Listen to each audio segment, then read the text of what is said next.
ये ड्रग्स धीरे धीरे सोनाली के दिमाग को खा जाएगी। वो ये भी भूल जाएगी वो थी कौन।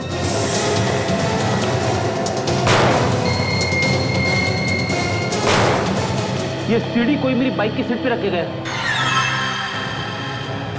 तारिका जी भी गई। तारिका को किडनैप कर लिया। कोई ना कोई रास्ता तो जरूर निकालेंगे। डॉक्टर सोनाली और तारिका दोनों को किडनैप कर लिया। इतनी हिम्मत किसने की होगी? इन्हें किडनैप किया क्यों है? चाहता क्या है? यही तो चक्कर है दया। इस किडनैपर के बारे में हमारे पास कोई सुराग नहीं है, ना हमें यह पता कि ये किडनैपिंग क्यों कर रहे हैं। जो कोई भी है, बहुत बड़ी हिम्मत की है सीआईडी से टक्कर लेने की।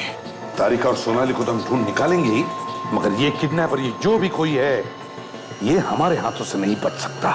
सर, ये फॉरेंसिक के डॉक्टर्स को किडनैप करने की क्या वजह हो सकती है? कहीं ऐसा तो नहीं कि कभी पहले हमने इस मुजरिम को सजा दिलवाई हो? हाँ सर, और कोई मकसद तो नजर नहीं आ रहा। हो सकता है कि वो हमसे बदला ले रहा हो। हाँ, पर ताशा, वो फॉरेंसिक डॉक्टर्स को क्यों किडनैप कर रहा है? हो सकता है ये कोई ऐसा मुजरिम है जिसे फॉरेंसिक के सबूतों की वजह से सजा मिली हो, और इसीलिए वो नफरत करता है फॉरेंसिक वालों से। इस बारे में शायद डॉक्टर सालुंके को कुछ मालूम है। तो कहीं ऐसा तो नहीं कि डॉक्टर सालुंके हमसे कुछ छुपा रहा हो? वेरी गुड, बहुत अच्छा। वाह, मतलब मेरे दो साथी, दोनों डॉक्टर किडनैप हो गए हैं और आप लोग उन्हें ढूंढने की बजाय यहां बैठकर मुझ पर शक कर, मुझ पर। ये तुम क्या कह रहे हो सालू? अरे हम तो ये सोच रहे हैं। क्या सोच रहे थे यार? क्या सोच रहे थे? हाँ? प्रद्युमन, मैंने आज तक आप लोगों से कभी भी कोई भी बात छुपाई है जो अब छुपाऊंगा? बस अभी तक मुजरिम को पकड़ने के लिए हम लोगों ने एक साथ मिलकर के काम किया, हमेशा एक साथ मिलकर के। हाँ, किया है ना, हमने कभी ना बोला है। इसीलिए मैं कह रहा हूं बॉस कि वो जो कोई भी है वो सिर्फ फॉरेंसिक से बदला नहीं ले रहा है, वो पूरी की पूरी सीआईडी टीम के साथ बदला ले रहा है। और ये कोई भी हो सकता है, कोई भी। हाँ, वो कोई भी हो सकता है डॉक्टर साहब, कोई भी।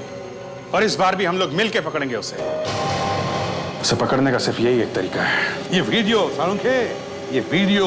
हाँ सर, ये वीडियो ही हमें उस तक पहुंचाएगा।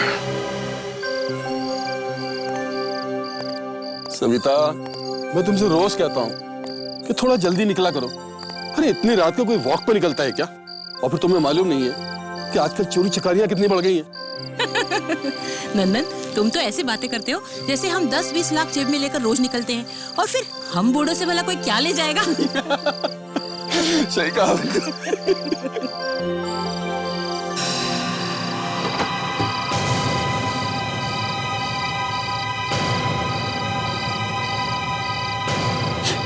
ये पलाश के घर से कौन निकल के भाग रहा है?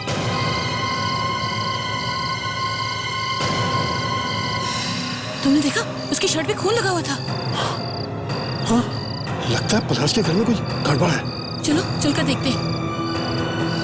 पता नहीं साहब को रोज रात में कभी चाय कभी जूस पीने की तलब क्यों पड़ी। रोज रात में सोने की परेशानी। इतनी रात को कौन हो सकता है? साहब ने तो कुछ बताया नहीं कि कोई आने वाला है। आज रात को तो अपना जागरण ही लगता है।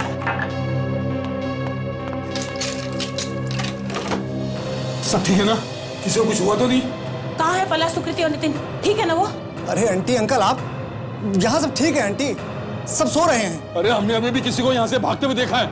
उसके कपड़ों पे खून लगा था। यहाँ से भागते हुए देखा? हाँ। और उसके कपड़ों में खून लगा था? हाँ हाँ हाँ, अभी बगीचे के रास्ते से भागा है वो। लेकिन मैं तो यहीं सो रहा था, मैंने कुछ नहीं देखा। अभी 5 मिनट पहले नितिन साहब ने ये जूस मंगवाया तो मैं जूस लेके ऊपर जा रहा था और आप लोग आ गए। लेकिन हमने अभी भी उसे यहाँ से बाहर भागते हुए देखा है। तुम सो रहे होंगे इसलिए तुम्हें कुछ सुनाई नहीं दिया। एक काम करते हैं, चल के देख लेते हैं। ठीक है, चलो पलाश साहब से पूछते हैं। हाँ चलो।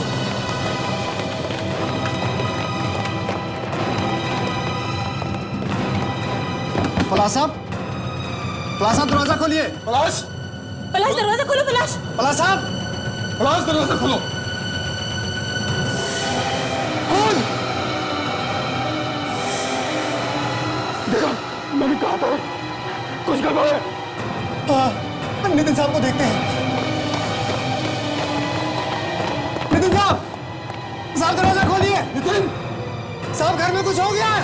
नितिन बेटा दरवाजा खोलो। नितिन बेटा दरवाजा खोलो।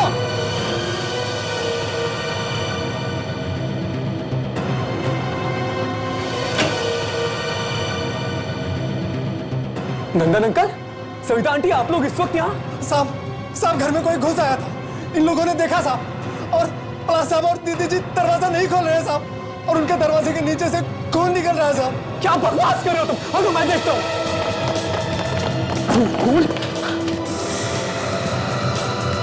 भैया, भाभी दरवाजा खोलिए, भाभी दरवाजा। मेरे पास इसकी चाबी है, ठहरिए आप लोग, मैं भी आता हूँ। हे भगवान, बच्चे ठीक तो है ना? नितिन, जल्दी करो। हट जाइए अंकल।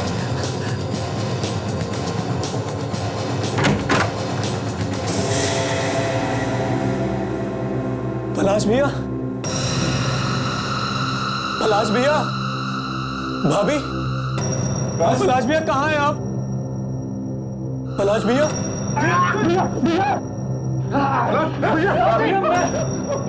पलाश, तुम क्या कर रहे हो? तुम मुझे नहीं मार सकते, मैं तुम्हें खत्म कर दूंगा। पलाश, तुम क्या कर रहे हो? ये पूरा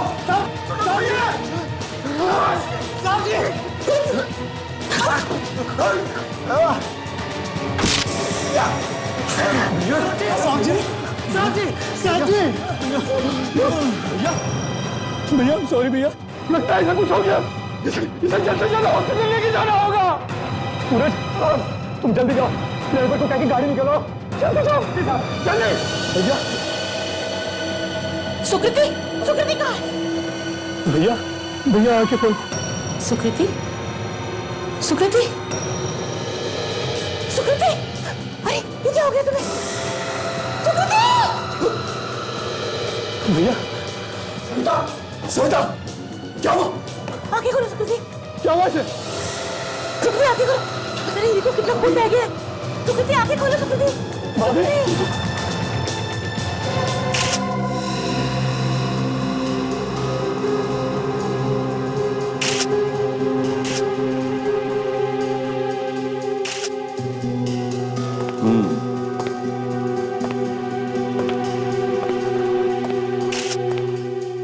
जी 4 बार चाकू मारा गया है सर इसे। सर, ये खून पैसों के लिए नहीं किया गया है। घर में से कुछ भी चुराया नहीं गया सर। मेरे को देख के लगता है कि वो आदमी सुकृति की जान लेने के लिए आया था यहाँ पे। नंदन जी, आप कह रहे थे कि आपने रात को 1 बजे एक आदमी को पलाश के घर के बाहर से भागते हुए देखा है ना? यस सर, उसकी कमीज पे खून लगा था सर, और मैं देखने के लिए अंदर आया, यहाँ किसी को कुछ पता ही नहीं था। और नितिन, तुमने इनके आने से पहले किसी को देखा नहीं था और कोई आवाज भी नहीं सुनी? हाँ? नहीं सर, मैंने तो भैया और भाभी के साथ ही खाना खाया था और फिर हम सोने चले गए। उसके बाद क्या हुआ मुझे कुछ नहीं पता सर। कुछ नहीं पता। और आप सूरज जी, आपको क्या पता है? जी साहब, मैं भी इन सबके अपने अपने कमरे में जाने के बाद ही सोने को गया था साहब। सब घर के अंदर कौन घुसा मुझे भी कुछ नहीं पता साहब। अच्छा, तुमने भी किसी को नहीं देखा? जी। है ना बड़ी अजीब बात है?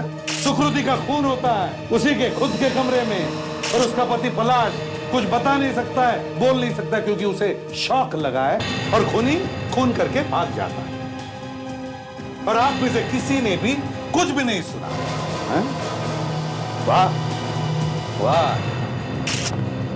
दया सर, ये लोग तो कहते हैं कि सुकृति के कमरे का दरवाजा अंदर से बंद था। सर, हाँ, एक मिनट सर। हाँ, सर ये देखिए, खिड़की के बाहर लेज पे जूतों के निशान हैं।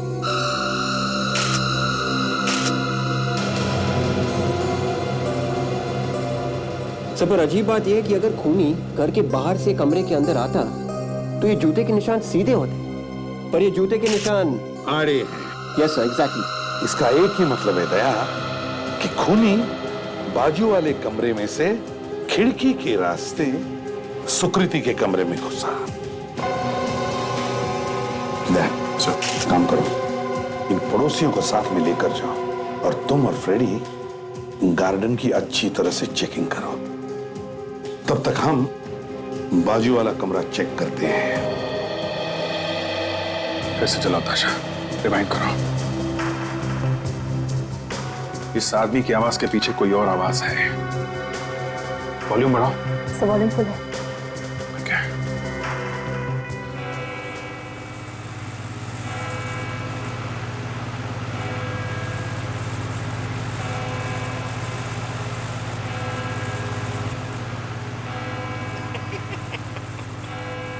तुम मुझे नहीं मार सकते क्योंकि ये तो किसी पंखे की आवाज लगती है। पंखा ही है ताशा, एग्जॉस्ट फैन है। ये देखो, ये पीछे की दीवार पे परछाई है, एग्जॉस्ट फैन की परछाई है। मैं इसकी बात नहीं कर रहा हूँ, इसकी आवाज के अलावा कोई और आवाज भी है। फिर से चलाओ, फिर से चलाओ।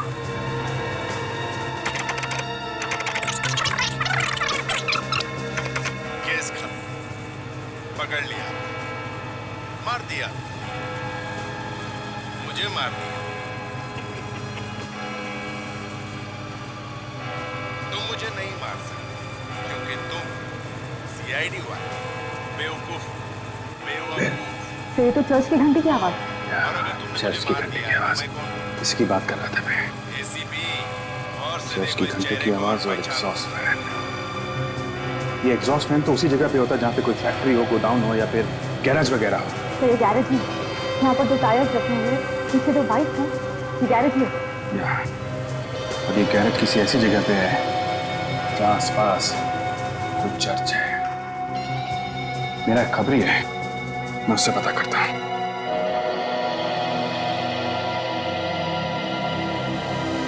हेलो बोमिया, कहाँ पे है तू? सर ये यहां से भागते हुए देखा हमने उसे। यहां से? हाँ सर, वो दीवार लांग के भागा। मतलब वो आदमी यहां जरूर आया था। घर के अंदर गया था या नहीं ये नहीं मालूम, मगर यहां जरूर आया था। हाँ सर, अगर वो यहाँ से भागा भी होगा तो भी कुछ ना कुछ तो सबूत छोड़ के गया होगा। फिर इस गार्डन को अच्छी तरह से छान मारते हैं, कोई ना कोई सबूत जरूर मिलेगा। चलो।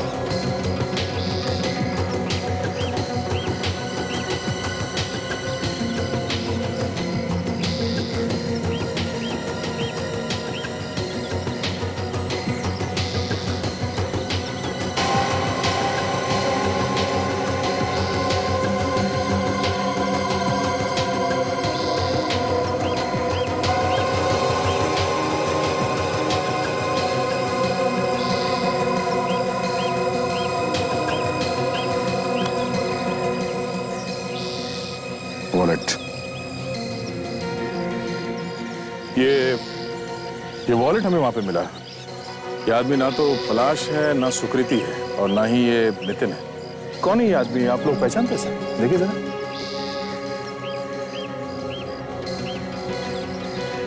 नहीं सर। ध्यान से देखना, क्या ये वही आदमी है जो कल रात को यहाँ से भागा था? सर हमने उसे देखा तो था पर दूर से, इसीलिए एकदम से ये बताना मुश्किल है कि ये वही था या नहीं। अच्छा,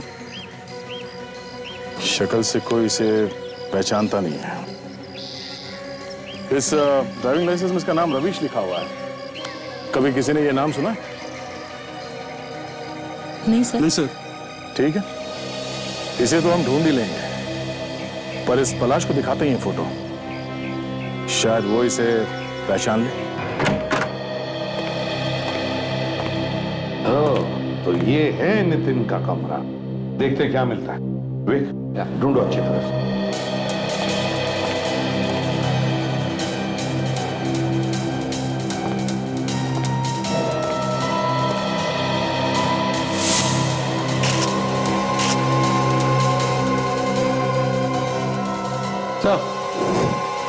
ये देखिए, यहाँ पे भी जूतों के निशान। इसका मतलब खूनी पहले यहाँ आया था, नितिन के कमरे, और फिर यहाँ से पलाश के कमरे में गया। तभी तो तभी तो उसके जूतों के निशान हैं इस कमरे में से बाहर जाने के। सर, हमें नितिन से पूछताछ करनी चाहिए। नहीं, पहले वो सबूत इकट्ठा करो, वो जूते और इस निशान से मैच करके देखो नितिन के जूतों को।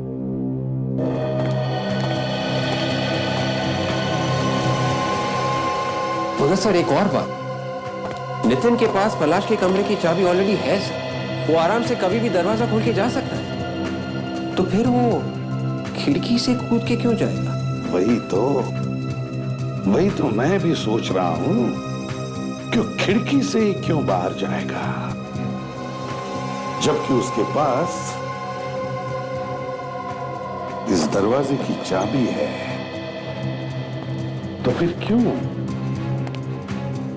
नितिन खिड़की से बाहर जाएगा? छोड़ दो मुझे, छोड़ दो, हाथ मत लगाओ, छोड़ दो। तुमने सुप्रीति को मार डाला, अब क्या मुझे मारोगे? छोड़ दो मुझे, छोड़ दो। खूनी हो तुम लोग, खूनी हो तुम लोग। कितना हाइपर है सर ये, पूछताछ कैसे करेंगे इससे? जितनी दवाइयां देंगे इसे शांत करने के लिए, इसे नींद से वापस आने में उतना ही वक्त लगेगा। बहुत भारी शौक लगा है इसे अपनी बीवी की मौत का। हम अगर कभी तो शौक में से बाहर आएगा ये, या ऐसे ही रहेगा ये कायम का? ये तो वक्त ही बताएगा। अरे क्या आप कह रहे हो? हमसे ज्यादा आप जानते हैं इसके बारे में। इसके साथ क्या हो रहा है ये तुम्हें अच्छी तरह से पता है। देखिए डॉक्टर साहब, हमें इस पेशेंट के साथ बात करनी है। इसने देखा है उस कमरे में क्या हुआ है, समझा? ये तो कहना बहुत ही मुश्किल है कि कब तक ठीक होगा। वैसे हम इसे शांत करवाने की कोशिश कर रहे हैं, फिर देखते हैं। तुम मुझे मार दोगे। फिर गवाह हमारे सामने है और हम यहाँ खड़े होकर तमाशा देख रहे हैं। वैसे मुझे एक चीज मिली है, शायद वो आपके कुछ काम आ सके। क्या? एक मिनट लाता हूं। जल्दी लाइए। सर, डूबते हुए को तिनके का सहारा ही सही। क्या पता सचिन, वो तिनका ही हमारे काम आ जाए।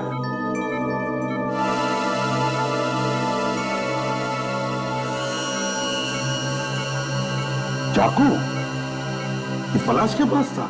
जी, जब इसे हॉस्पिटल लाया गया तब इसने इसे हाथ में कस के पकड़ रखा था, और ये खून का मामला है तो मैंने सोचा इसे संभाल कर रख लूं। ये आपने बहुत अच्छा किया डॉक्टर साहब।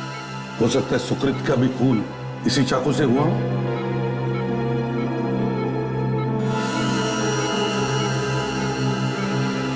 क्या सचिन, इस पर तो खून का कोई भी निशान नहीं है। ये कैसे हो सकता है? क्यों डॉक्टर साहब, कहीं आपने तो ये साफ नहीं किया ना?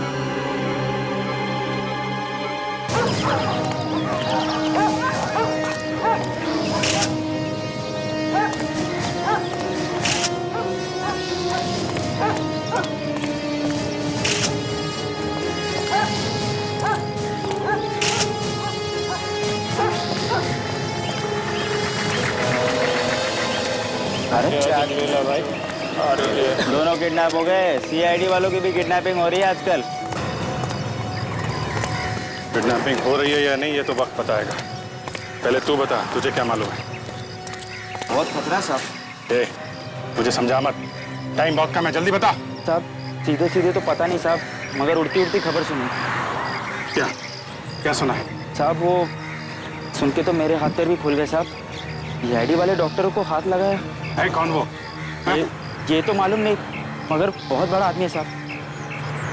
लेकर कहाँ गया होगा ये तो पता चला होगा ना? शायद किसी गैराज में लेके गया मैडम। गैराज? कौन सा गैराज? मगर मेरा नाम नहीं आना चाहिए साहब। तू गैराज का नाम बता। आ रही हूँ बाबा, आ रही हूँ। हमें रविश से मिलना है, वो यही रहता है ना? हाँ यही रहता है, पर वो है कहाँ आपको पता है? इसका मतलब रमेश घर पे आए नहीं? नहीं, पर आप लोग कौन हैं? हम लोग सीआईडी से हैं। सीआईडी? जी हाँ, सीआईडी से। क्या क्या हुआ है मेरे रविश को? देखिए, एक खून हुआ है और उस जगह से हमें ये ड्राइविंग लाइसेंस और वॉलेट मिला है। उस जगह पे तो रमेश को किसी ने नहीं पहचाना, लेकिन आप बता सकती हैं उसके बारे में कुछ? हे भगवान, अपने बारे में नहीं तो कम से कम अपनी माँ के बारे में तो सोचा होता। पिछले 2 दिन से तो वो घर भी नहीं आया। क्या आपका बेटा 2 दिन से घर नहीं आया? क्या आपने पुलिस में कंप्लेन लिखवाई? नहीं। क्यों नहीं लिखवाई? 2 दिन से आपका बेटा घर नहीं आया और आपने पुलिस कंप्लेन भी नहीं लिखवाई। मुझे लगा वो किसी जरूरी काम से बाहर गया है, आ जाएगा वो। रविश इस वक्त कहाँ है, आपको कुछ अंदाजा है? मुझे पता होता तो मैं खुद ना ढूंढ लेती उसे। अजीब बात है, 2 दिन से बेटा गायब है और आप हैं जिसे किसी बात का कोई अंदाजा ही नहीं।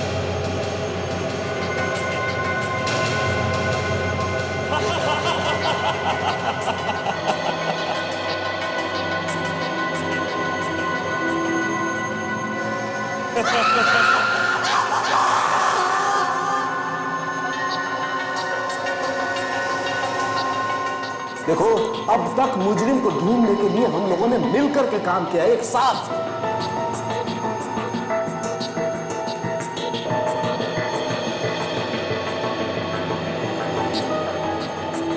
कहां से ढूंढ के लाऊं सोनाली और तारिका को?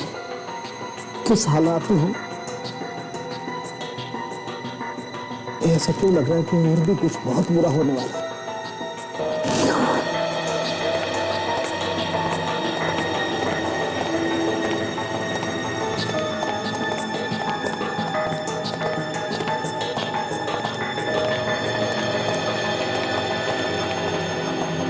सारुंखे, आई एम सॉरी बस, मैंने आप लोगों को आते हुए देखा नहीं। कोई बात। देख सारुंखे, तुम इतने परेशान मत हो। सोनाली और तारिका को ढूंढने की हम पूरी कोशिश कर रहे हैं और उनको हम बचा कर ही रहेंगे, समझे? चिंता मत करो। मुझे विश्वास है यार तुम पर, लेकिन मैं सोचता हूँ बस वो ठीक तरीके से रहेंगे, उन्हें कुछ नहीं होना चाहिए। कुछ नहीं होगा। एनीवे, अब हम सबूतों की बात करते हैं। हाँ बस, ये सुकृति को कई बार पेट में चाकू से वार किया गया है। इस चाकू पर पलाश के अलावा और किसी की उंगलियों के निशान हैं? ये चाकू जो आप लोगों को पलाश के पास से मिला है, इस चाकू से खून नहीं किया गया है। इस चाकू पर कहीं भी खून नहीं है। यही तो मुझे भी शक था सारुंखे। जब ये चाकू हमें हॉस्पिटल में मिला तभी शक था कि शायद ये खून इस चाकू से नहीं हुआ है। फिर भी मुझे लगा कि शायद कोई निशान हो इसमें जो हमें अपनी आंखों से नहीं दिख पड़ा।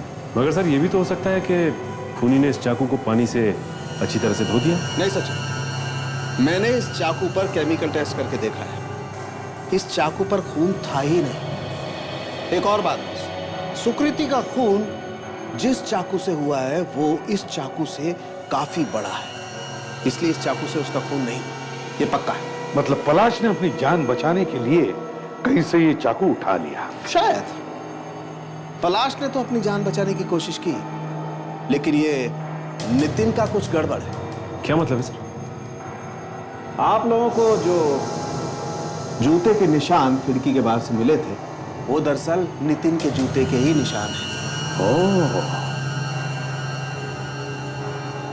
नितिन ही खिड़की से कूदकर अपने भाई और भाभी के कमरे में गया था। कोई अपने ही घर में खिड़की से कूद के एक कमरे से दूसरे कमरे में क्यों जाएगा? नितिन,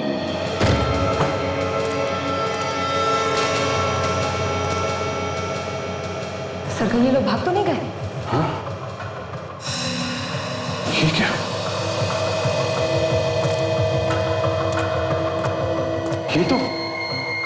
ये तो वही जगह है। हाँ सर, रस्सियां भी लगी हुई है। रस्सियां हैं मगर वो दोनों कहाँ हैं? वो दोनों यही थे। डॉक्टर सोनाली और डॉक्टर तारिका को उसने सही ही बांध कर रखा था। वो जो कोई भी है, उसे हमारे आने के बारे में खबर मिल गई थी, इसलिए भाग गया लेके हमको। अगर सोनाली और तारिका को कुछ भी हुआ तो मैं... वो देखिए,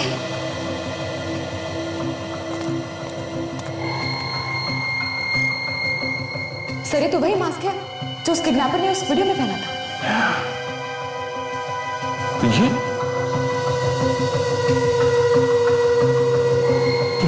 ये तो उस वीडियो में नहीं दिखाई दी थी ना? नहीं सर। लगता है गलती से छूट गया है। ये हमें जरूर कुछ ना कुछ बताएगा। कौन है? दरवाजा खोलो। सर कहीं हम लोग फंसे नहीं गए?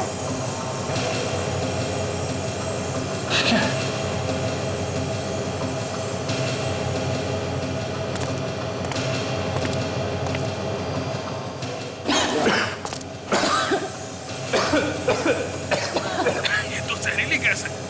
सर ये लोग हमें मार के ही छोड़ेंगे। कि तो ऐसी की तैसी।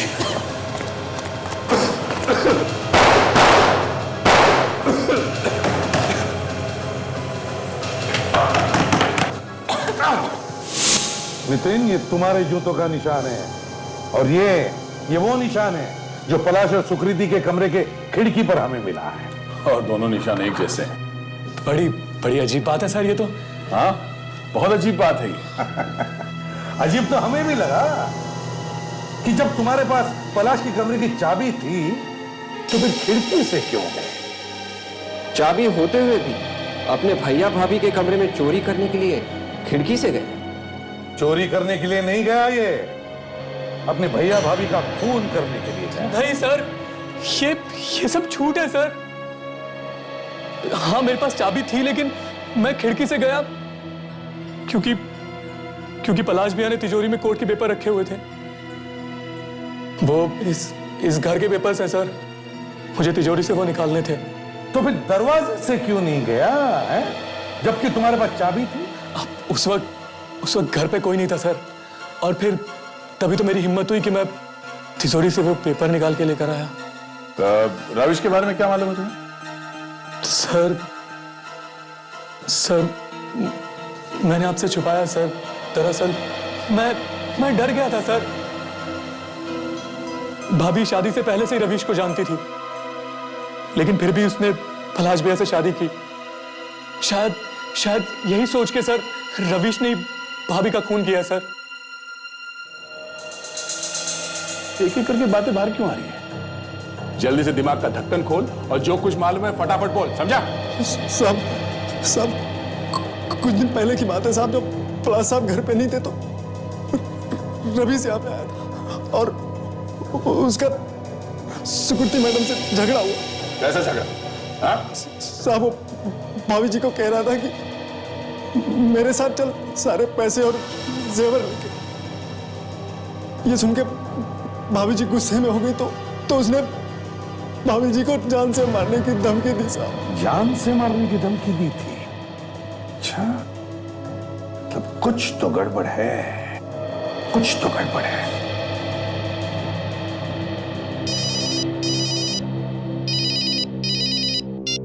हेलो?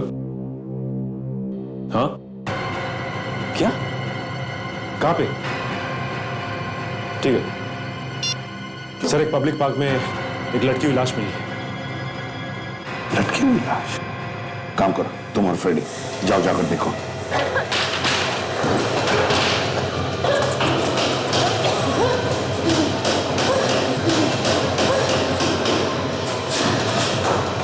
खबरी ने फंसा दिया।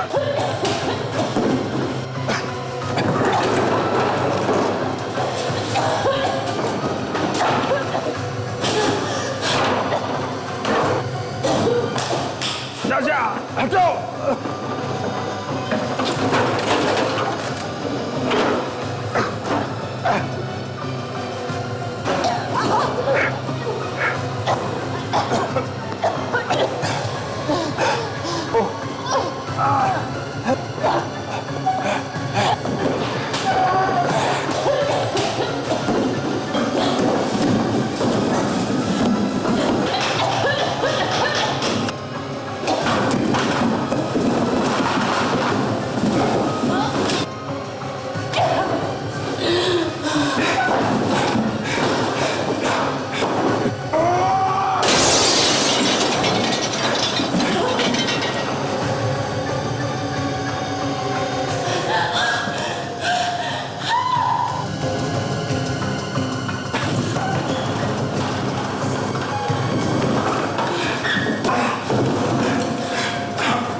ऐसा हो कैसे सकता है? खुले आम एक पब्लिक पार्क में आत्महत्या। फ्रेडी, कमाल की बात तो यह है कि ऐसा करते हुए उसे किसी ने देखा तक नहीं। ये खड़ा है वॉचमैन। वॉचमैन। सलाम साहब। एक पब्लिक पार्क में एक आदमी अपने आप को लटका लेता है और कोई देखता तक नहीं। तुमने कुछ नहीं देखा? साहब ये सब रात को हुआ साहब, मुझे कुछ पता नहीं। तो रात को तुम सो रहे थे? हाँ? कोई भी यहाँ आता है कुछ भी कर लेता है। साहब रात को दूसरा वॉचमैन होता है साहब। मैं जब सुबह आया तो मैंने सब ये सब देखा साहब। अरे ये तो रविश है। हाँ फ्रेडी, ये तो रवि जी है। इसके हाथों और कपड़ों पे खून लगा हुआ है। रात को नंदन और सविता ने ठीक ही देखा था इसे भागते हुए, लेकिन सुकृति का खून करके यहाँ आके लटक गया। लेकिन ये उतनी ऊपर चढ़ा कैसे? ये आसपास कोई सीढ़ी वीढ़ी है क्या? साहब मालूम नहीं साहब, और होगी तो पता नहीं साहब कहाँ है कहाँ नहीं है। रात को इसने रस्सी बांधी कैसे होगी अंधेरे में? हाँ फ्रेडी, ये तो तुम बिल्कुल ठीक कह रहे हो। यहाँ पे कोई टॉर्च वॉर्च भी नहीं दिख रहा है, और ज्यादातर इस तरह से कोई आत्महत्या करता है तो कुछ ना कुछ नोट लिख के जाता है, जैसे मेरे मरने का दोष किसी को मत देना, या इसका जिम्मेदार कोई नहीं है, वगैरह वगैरह। इसकी जेबें चेक करके देखते। हाँ फ्रेडी, लेकिन ये तो बहुत ऊंचाई पे है। वॉचमैन, तुम चढ़ोगे यहाँ पे? मैं? और नहीं तो क्या, बचपन में मैं चढ़ता था पेड़ पे। और आप जानते हो अब ये चढ़ेंगे तो क्या होगा? क्या होगा साहब? पेड़ ही टूट जाएगा।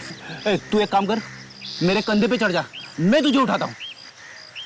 साहब मैं गिर जाऊंगा साहब। अरे तू गिरेगा कैसे? ये कंधे ना कंधे, ये कंधे फौलादी कंधे है। ये पूरी दुनिया का बोझ उठाया इसने। चल हट, चला जा, चल चल चल चल चल। साहब मैं अरे कुछ नहीं गिरेगा तू।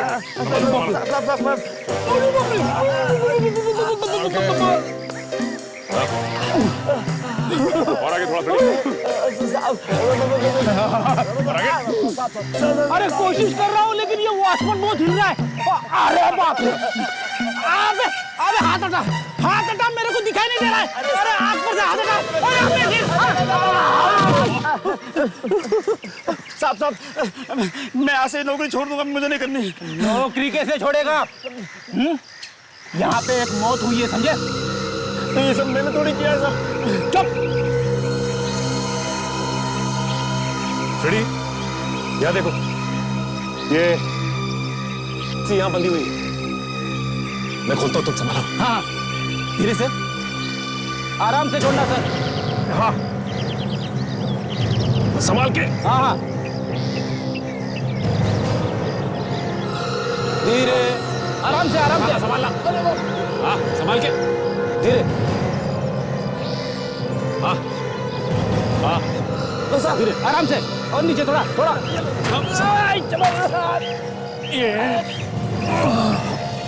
ये संभाला संभाला। पॉकेट देखो इसका।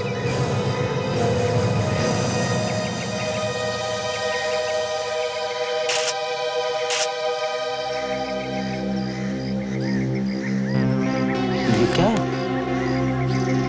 सुसाइड नोट तो नहीं? हाँ ये तो सुसाइड नोट ही है। मैंने ही सुकृति का खून किया है। उसने वादा किया था कि पलाश का पैसा लेकर वो मेरे पास आ जाएगी, पर उसने मुझे धोखा दिया। मैं उसे माफ नहीं कर सकता, इसलिए उसका खून कर दिया, पर मैं उसके बिना जी नहीं सकता, इसीलिए मैं अपनी जान दे रहा हूँ। ये रविश बहुत प्यार करता था सुकृति से, इसीलिए उसे मारने के बाद खुद भी जी नहीं पाया। लेकिन ये फांसी का फंदा इसने अपने आप बांधा कैसे होगा? फ्रेडी, इस रस्सी को उसने पहले यहाँ इस पेड़ के साथ बांधा होगा, और उसके बाद किसी भी तरह चढ़ के ऊपर पहुंचा, और ऊपर इस रस्सी को अपने गले में डाला और फंदा बना दिया उसका, और उसके बाद पेड़ से छलांग लगाई, और छलांग लगाते ही उसकी मौत हो गई। अगर इसके हाथों पर और कपड़ों पर खून लगा हुआ है, तो फिर आत्महत्या करते वक्त रस्सी पर खून क्यों नहीं लगा? सर, आपके कहने का मतलब है कि इसका खून किया गया है? 100% बिल्कुल। बॉस, इसके खून में मुझे एक नशीली दवाई मिली। हुआ यूं होगा कि पहले इस आदमी को नशीली दवाई पिलाई गई होगी ताकि इसे आराम से मारा जा सके, ये उन लोगों को तंग ना करे। बेहोशी में अपने आप को फांसी कैसे लगाता? कैसे लगा मैं बताता हूं। आप लोग इस रस्सी को जरा गौर से देखिए। देखिए, दोनों साइज में आपको कोई फर्क दिखाई देता है? ये देखो, यहां देखो। हाँ सर, ये रस्सी इस तरफ से घिसी हुई लग रही है। अगर रविश आत्महत्या करता तो फंदा बनाकर खुद उसमें लटक जाता, जैसे उसने आत्महत्या की चिट्ठी में लिखी। लेकिन ऐसा हुआ नहीं बॉस। तो इसका मतलब हुआ ये होगा कि पहले इसके गले में फांसी का फंदा बना करके लगाया गया होगा और फिर रस्सी को खींचा गया होगा इसे लटकाने के लिए। इसलिए रस्सी पे घिसने के निशान बने। हाँ, और जिसने भी रविश का खून किया है उसने ये दिखाने की कोशिश की कि रविश ने आत्महत्या की। लेकिन एक बात समझ में नहीं आ रही है कि जो खून के दाग है इसके हाथों पर और कपड़ों पर, वो किसके हैं? बॉस, वो खून इसके पेट में जो चोट लगी है शायद वहां से आया, लेकिन उसके पहले मुझे इसके खून को टेस्ट करना पड़ेगा और सोनाली के सुकृति के खून के साथ मैच करके देखना पड़ेगा। I'm sorry यार, दिमाग में ये बात बैठ ही नहीं रही है कि सोनाली और तारिका भी लैब में नहीं है। कोई बात नहीं साळुंखे, लेकिन एक बात ध्यान में रखना, अभिजीत और ताशा उन्हें ढूंढने में लगे हैं, कुछ नहीं होगा उन्हें। तो सर, इसका मतलब है कि रविश ने सुकृति का खून नहीं किया है? ये हम अभी कह नहीं सकते सचिन, क्योंकि हमें यह पता नहीं कि उस कमरे में क्या हुआ है और क्या नहीं। मगर ये खून बड़े प्लानिंग के साथ हुआ है, इसीलिए किसी ने वो नकली आत्महत्या की चिट्ठी इसके पॉकेट में डाल दी। उस हैंडराइटिंग से पता कर सकते हैं कि वो आत्महत्या का नोट लिखा किसने। बिल्कुल। इस नितिन और सूरज को उठाओ। सर, ये राविश की हैंडराइटिंग है और ये वो लेटर है जो आपको उसकी जेब से मिला? जी हाँ, ये हमने रविश के घर से उठाया था और बाकी जो है वो सूरज और नितिन के हैं। पर ये सुसाइड नोट तो उसने नहीं लिखा। ये लेटर रविश ने नहीं लिखा, तो फिर कौन लिखेगा? किसी और के साथ मैच होता है? नहीं, ये लेटर तो किसी और के साथ मैच ही नहीं करता। ओ यार, क्या हुआ सर? कुछ पता चला कि ये हैंडराइटिंग किसकी है? आराम से, आराम से। मगर तुमने ये कैसे नहीं पूछा कि रविश को क्या हुआ है? I'm so sorry सर, वो भाभी के खून और भैया की तबीयत को लेके इतना परेशान हो के समझ में नहीं आ रहा है। हाँ साहब, हम तो बस यही चाहते हैं कि मुजरिम पकड़ा जाए साहब। अरे हम भी तो वही चाहते हैं कि खूनी पकड़ा जाए। अच्छा ये बताओ, ये किसने लिखा है? मुझे नहीं पता ये किसने लिखा है सर। अरे, इसे तो पहले से पता है कि ये लेटर रविश ने नहीं लिखा है। ऐसा कुछ नहीं है सर। चलो ठीक है, तुम लोग जा सकते हो। वैसे तो खूनी के बारे में हमें सब कुछ पता चल ही गया है। और जाओ भाई। जी।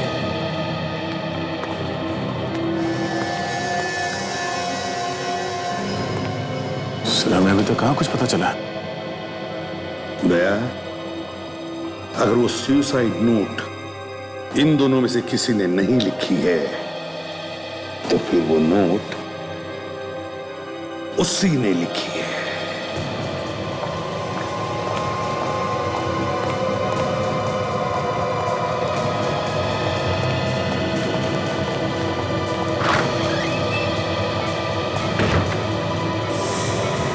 लेकिन वहां पे एक फिल्म का रोल मिला सर, उसको डेवलप किया तो आप यकीन नहीं करेंगे सर।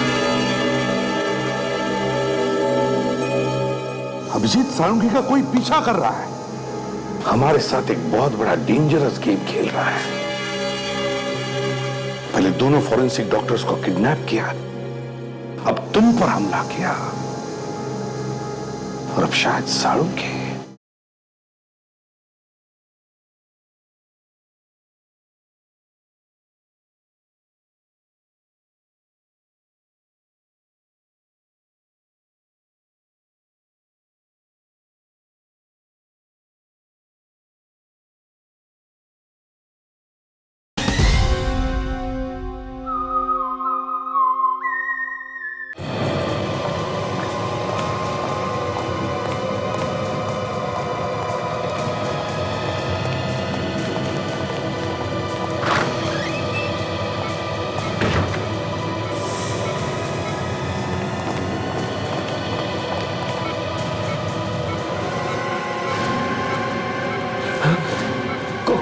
जाओ ना तुम।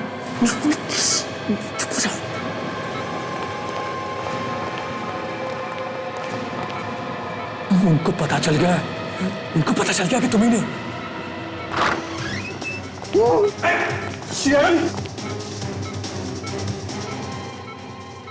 क्यों? हमें देखते ही दिमाग खुल गया, बोलने लगे तुम? ये आप लोग ठीक नहीं कर रहे। एक मरीज के साथ आप ऐसा नहीं कर सकते। चुप! सच बता, नहीं तो दवाई पिला दूंगा। सच बोलने की समझे? जरा इसकी शक्ल भी तो देखे, है कौन ये?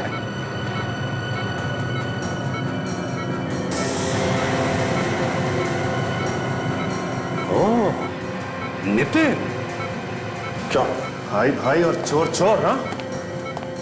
क्यों? तुम्हें भी दवाई खिला दो सच बोलने की, या बताओगे सच? नहीं। पहले खिड़की से, हाँ? और अब चुपके से हॉस्पिटल में भी आ गए। क्यों? अब वो आप क्यों? हकला क्यों रहे हो? सच अटक गया है तुम्हारे गले में। उगाल दूं? सचिन, खिला दे इसे दवा। हाँ सर, तू दवाई खा ही ले, अपने आप बोलना शुरू कर देगा। आप लोग ऐसे शक नहीं कर सकते। सबूत नहीं है आप लोगों के पास कोई। आप लोग फंसा रहे हैं मुझे, फंसा रहे। रुक जाओ।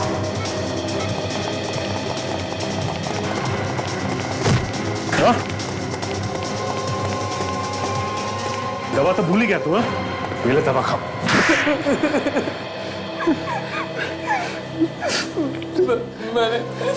मैंने ये सब अपने भैया के लिए किया था। तेरी बीमारी का इलाज तो मैं हॉस्पिटल में ही कर देता था, अगर आसपास डॉक्टर्स ना होते। मेरे पैसे लेके भागने वाली थी वो, इसीलिए मैंने उसे मारा। रविश से शादी करने वाली थी वो। चुप! इसीलिए मारा। किसने बताया तुम्हें ये? हाँ? मैंने बताया था भैया को। रवीश भाभी को पहले से ही परेशान कर रहा था। मैंने भाभी की मदद करने की भी कोशिश की, रवीश को उससे दूर करने के लिए, लेकिन मुझे भाभी पर बिल्कुल यकीन नहीं था। भाभी ने भैया से सिर्फ पैसों के लिए शादी की थी सर।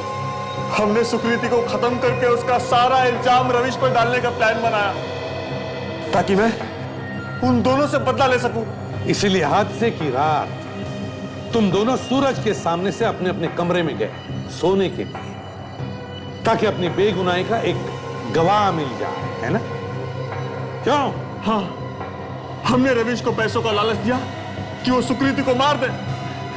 पहले तो वो तैयार हो गया, फिर मुकर गया, और फिर हमने खुद ही भाभी को मार डाला। और फिर तुमने रमेश को भी नहीं छोड़ा, क्योंकि तुम्हारे पड़ोसियों ने उसे भागते हुए देख लिया था।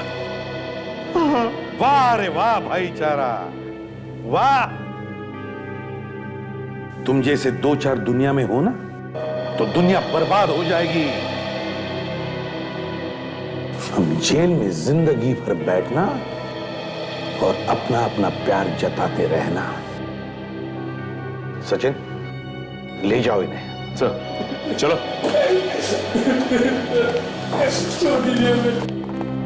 विजय, आशा, क्या हुआ? सर, हमें खबर मिली थी कि तारिका और सोनाली को एक गैरेज में बंद करके रखा है। वहां गए तो ट्रैप था, हमें फंसा के मारने की कोशिश की सर, किसी तरीके से बच के निकले। सर, उन किडनैपर्स को पहले से ही पता था कि हम लोग वहां पहुंचने वाले हैं। तो फिर तारिका और सोनाली वो कहाँ है? वो लोग नहीं मिले सर। अरे, लगता है हमारे पहुंचने से पहले निकाल ले गए उन लोग को। लेकिन वहां पे एक फिल्म का रोल मिला सर, उसको डेवलप किया तो आप यकीन नहीं करेंगे सर।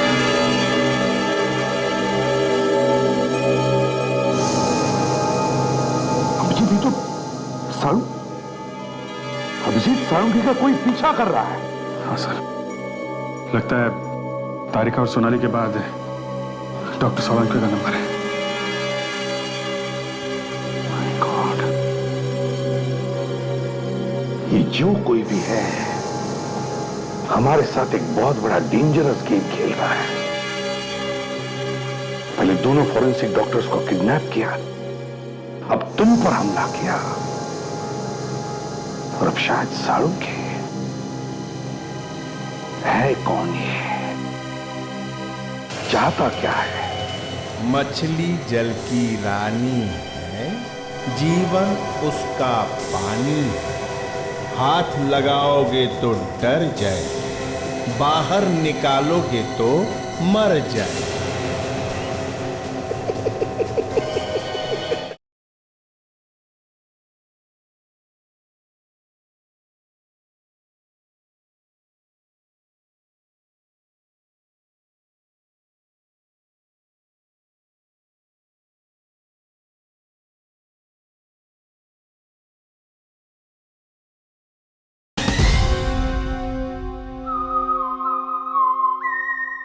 प्लीज प्लीज मुझे मत मारो, प्लीज मुझे मत मारो, मैंने पूरी कोशिश की थी। मुझे माफ कर दो सर, मुझे माफ कर दो। मैंने तो जहरीली गैस अंदर छोड़ दी थी। दोनों को चारों तरफ से बंद भी कर दिया था सर। फिर उन्हें मारने का पूरा इंतजाम भी कर दिया था, मगर वो निकल गए। कैसे निकल गए वो लोग? निकल कैसे गए? खिड़की तोड़ दी सर, मरने से पहले कांच तोड़ दिया उसने। अब तू भी उस खिड़की में से ही बाहर जाएगा। कोशिश करूंगा सर। करेगा?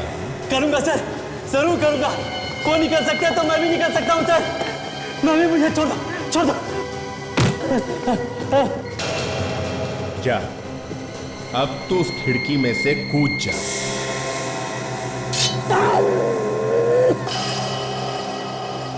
हर गलती की सजा सिर्फ मौत होती है, सिर्फ मौत। ले जाओ इसको।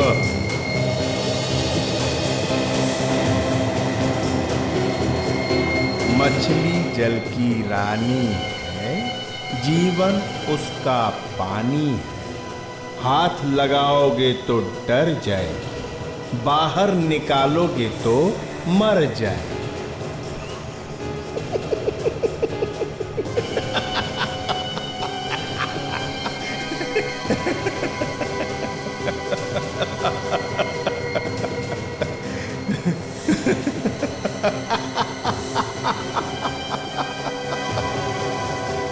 अब तेरी बात।